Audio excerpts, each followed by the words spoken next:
2021年，行政院通过国家儿童未来馆的建设计划，打算要投入165亿的经费，来打造出国内第一、世界上大儿童馆，按算伫咧2030年完工。今仔日有针对这儿童馆的规划来开座谈会，有民间团体针对空间规划、道具环境等等来提出建议。会约政府呢，就要真正徛伫囡仔的角度来思考，才袂变作是一个用来观望、佫无人使用的大型博物馆。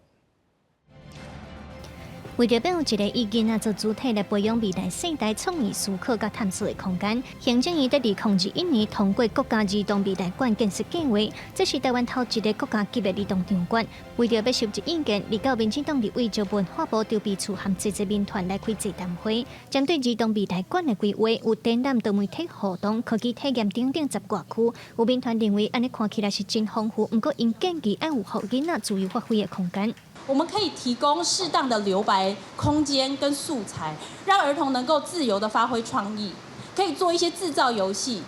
除了给儿童自由，我们也是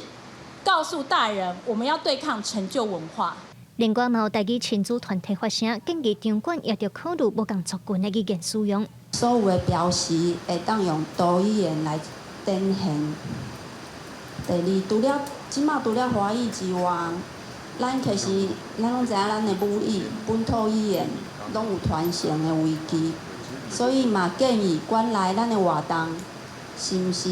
语言使用的比例会当照顾到这个部分。也那筹备处是回应讲，目前专家委员会已经开38场，因会甲这意见收集整理，甲大家构筑一个合作的群组，做伙来达成共识。不但不希望它成为一个大型游乐场，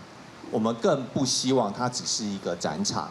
好，我们更希望它是一个为儿童而创立的一个具有能够对儿童能够做研究，对儿童的行为能够做了解。这个国家儿童未来馆打算起伫咧邦桥，要服务0至18岁的囡仔和青少年。文化部要开165亿的经费来建设，按照明年底完成招标，2030年完工。民团呼吁政府要真正徛伫囡仔的角度来思考，才袂变做一个无人用的网仔馆。记者卢尚珠、郑俊友台北报道。